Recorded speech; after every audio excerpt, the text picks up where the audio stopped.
Well, I do have to tell you about this incredible experience. I was pastoring a small church, what's called the tent making ministry. I have a full-time weekday job in a secular field. I was doing auto parts at car dealerships. For 9 years while I pastored this started as 50 members, ended up as a 100-member congregation. And having gone through a divorce, struggling with my faith in the sense that how do you be the pastor of a church when you can't keep your marriage together? You know, that's all those feelings in my life. And I pretty well worked through a lot of them.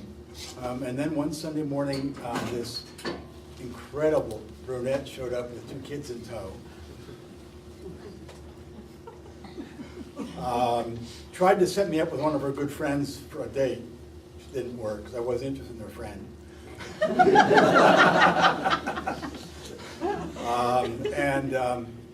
We carried on our courtship in the church.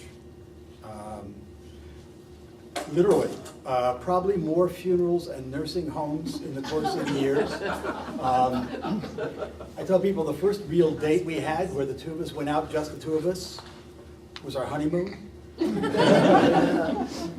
Because my job was 40-some hours a week, an hour's drive away.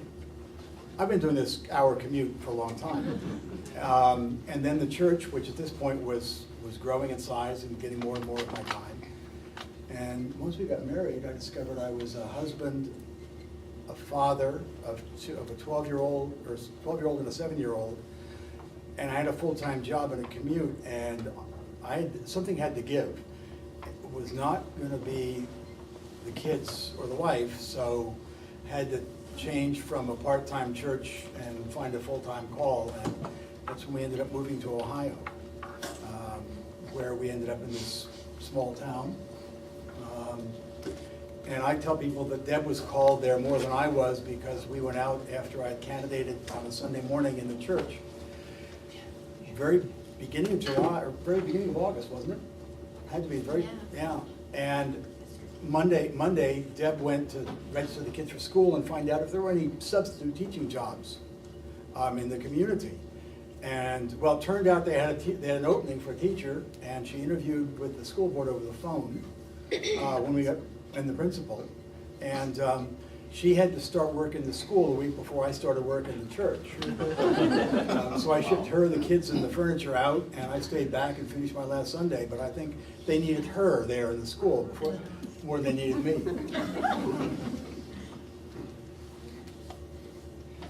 We were there 4 years, and that's when I did my postgraduate work. And that was teaching and science, coaching track, girls volleyball, science fair. Phil learned to cook. I learned to cook. Yep. The kitchen was right 10 feet away from the church office in the manse. I learned to cook. So I think part of our faith journey is, somebody said it to me years later. I did a thing, I don't know if you know about